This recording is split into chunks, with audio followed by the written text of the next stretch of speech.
So I started writing poetry, and the poetry I kept writing was, I don't want to be here. I want to be there. And I was meaning, I don't want to be here in Georgia. I want to be there in North Carolina with you, Wally.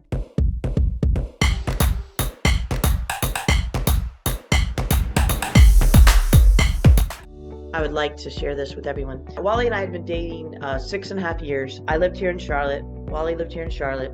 I decided I was going to go to seminary. I had this church that said they would pay for my seminary if I would come down and be their director of youth ministry. It was a large church. I said, okay, that's great. So Wally was very scared. He was like, well, you're going to go down there to seminary and meet some man and get married, because that's what people do. A lot of people go to seminary and they get married. And I was like, no, I want to marry you, but like, I just want to go to seminary. So that Christmas, I gave him a wedding ring, like I proposed to him. It was actually a really cool thing. I made these little Christmas ornaments, and it said Will, and I had a picture of him on the back, and then the other one said Mary, and I had a picture of me on the back. And one of my best friends at the time was named Will. So when Wally opened up the first one, he looked at it and he was like, Will. I was like, oh man, I mixed up yours and Will's ornament. I'm so sorry. He was like, yeah, whatever. So then he had to marry me, and I had a ring in there. I gave him a ring. And so at Christmas, I asked him to marry me, and then I moved. He said yes, by the way, and he wore a ring. Then I moved to Atlanta in January to work for that church. Started working for that church. I loved it. Ginormous church. We took 150 kids. We drove them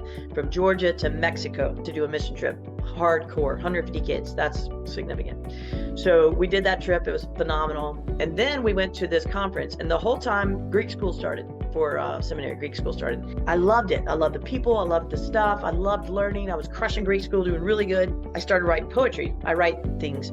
So I started writing poetry, and the poetry I kept writing was, I don't want to be here. I want to be there. And I was meaning, I don't want to be here in Georgia. I want to be there in North Carolina with you, Wally. And it was like just a resounding theme just kept coming up, right? It's so funny that that was the question I asked Jill today. I went to a conference that summer, and the theme of the conference was called From Here to There. And God went boop and kicked me in the head. And at that conference, you get put in groups of people you don't know. It's a youth conference, but there are adult leaders there. So I was one of the adult leaders. I got put in this group of 30 people from all over the world. You don't know any of them. The first day you sit around, you talk, and you say, I'm Robin Mann, or Robin Merzinski. I'm a youth director in Georgia. And I was hoping to actually kind of be here at this event and see if there's any positions over near Charlotte, North Carolina. That's literally what I said. 2 people down, this man talks. He goes, hey, I'm Drew. I'm from Charlotte, North Carolina. This was an adult man. I just received a call to another church in Minnesota, and I came here to see if I could find someone to take my position. God kicked me in the head again. I said, here you go. So you know what I did? That was July. I moved in August to Atlanta. I quit seminary. We got married, and we got engaged in, November. We got married in May, because I was just over it. I wanted to be there. So here I am. So that's my here to there story. So we're out of time. Thanks for listening. But the point in that is figure out where you want to be. Where's there? And then go make it happen. Give me 5. Boom, boom. Hope you liked my little story. Love ya. Thanks for being here. I'll see you tomorrow, okay? Have a good one.